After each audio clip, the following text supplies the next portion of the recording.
trauma recovery has so many parts. And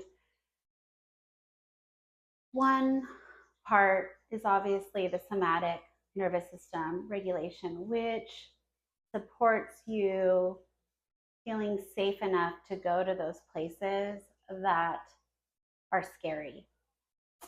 And the other part that I find extremely important is loving the pieces of you that were so afraid, that are finally coming forward. Just acknowledging how scary whatever it is that you lived through was, and that you're safe now. And besides just really letting your body know, like, I am here, my adult legs, my adult arms, I am safe. My body, oh, it's safe. I can feel my body and it's safe right now, right? Besides doing this like noting of actual moment to moment safety, so it breaks up some of the pull of the memory that feels real now.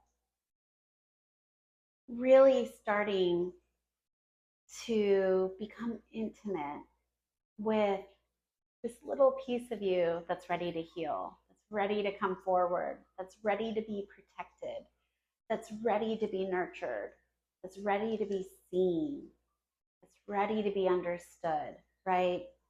Part of trauma is, especially developmental trauma, is not being cared for in ways that our system needed at that time for whatever reason. And that creating overwhelm and that needing to finally be resolved. So I like to say, grab your little's hand that's coming forward that feels so scared. Hold her hand, hold his hand, hold their hand, and welcome them into your day. Like, oh, this is what it looks like when I wake up. And isn't that so beautiful and wonderful and relaxing and nourishing? And you got me here, and you are now here with me. I don't want you to be stuck there anymore. You don't deserve to be stuck there anymore. And I'm so sorry. It was so scary, but it's not scary. Have this tea with me. And again, just throughout the day, when you're noticing something you appreciate about your life, like maybe it's the house you live in, maybe it's the window with the tree out in front of it, maybe it's your snuggly little blanket. It could be something little or big. Let your little be there with you. Bring that piece of you that's been hiding, that's been so afraid, and wrap that part of you in safety and love.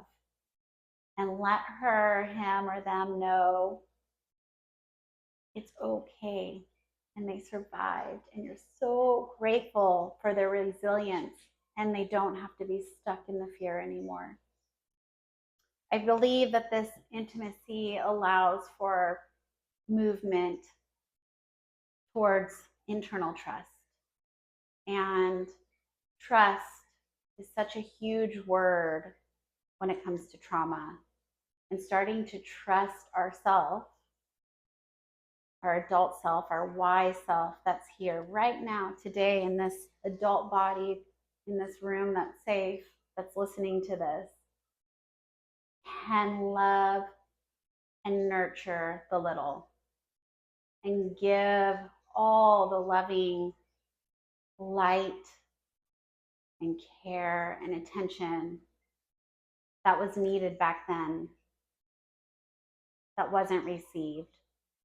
So then that fear response can calm, because you can trust when that fear response comes up that you are here safe, your body's safe, and that little just needs to be loved and heard and seen and witnessed.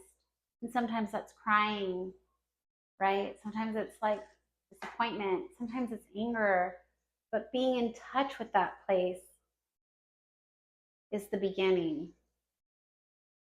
And being in touch with that place with awareness that this room exists and this body is safe.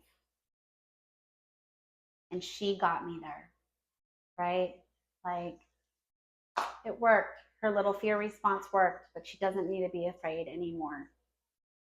All right. Just a little tidbit of support if you're going through it. It's a nice reminder.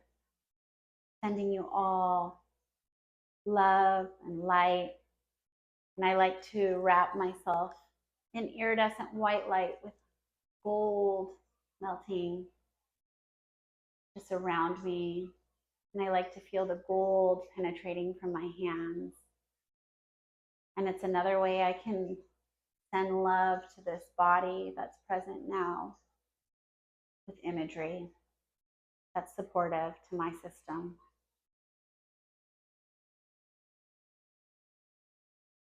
Have a good day.